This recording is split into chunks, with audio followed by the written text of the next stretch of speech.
మనం ఈ కాలేజ్లో కనుక అడ్మిషన్ పొందాలంటే నీట్ ఎగ్జామ్లో ఎంత ర్యాంక్ వచ్చి ఉండాలి ఇప్పుడు చూద్దాం. మీరు కనుక ఓసీ విద్యార్థులైతే అబ్బాయిలకు వచ్చేసి 2,28,097 లోపు, అమ్మాయిలకు వచ్చేసి 2,70,424 లోపు ర్యాంక్ రావాలండి.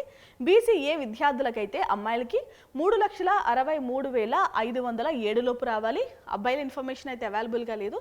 ఇక బీసీబీ వాళ్ళకైతే కనుక 2,76,901 లోపు అబ్బాయిలకి, 2,75,682 లోపు అమ్మాయిలకి ర్యాంక్ రావాలి. బీసీసీ మేల్ ఇన్ఫర్మేషన్ అయితే అవైలబుల్గా లేదు. అమ్మాయిలకు వచ్చేసి 3,63,967 లోపు ర్యాంక్ రావాలి.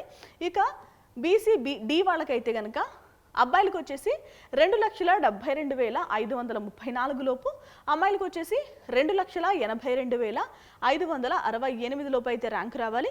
ఇక బీసీఈ వాళ్ళకైతే అమ్మాయిలకి 2,83,982 లోపు ర్యాంక్ రావాలి.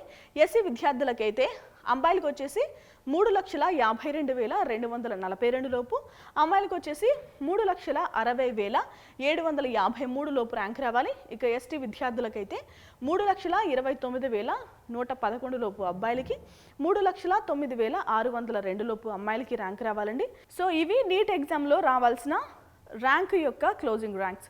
ఈ ర్యాంక్స్ ఆధారంగా మీరు ఎస్టిమేట్ చేసుకునే ప్రయత్నం చేయండి. ఎందుకంటే కొన్ని ర్యాంక్స్ అయితే అంటే ఆ ఇయర్ మనకి అడ్మిషన్స్ జరగలేదు కాబట్టి ర్యాంక్స్ అనేవి అవైలబుల్గా లేవు. సో ఇదండి ఇవాల్టి వీడియో.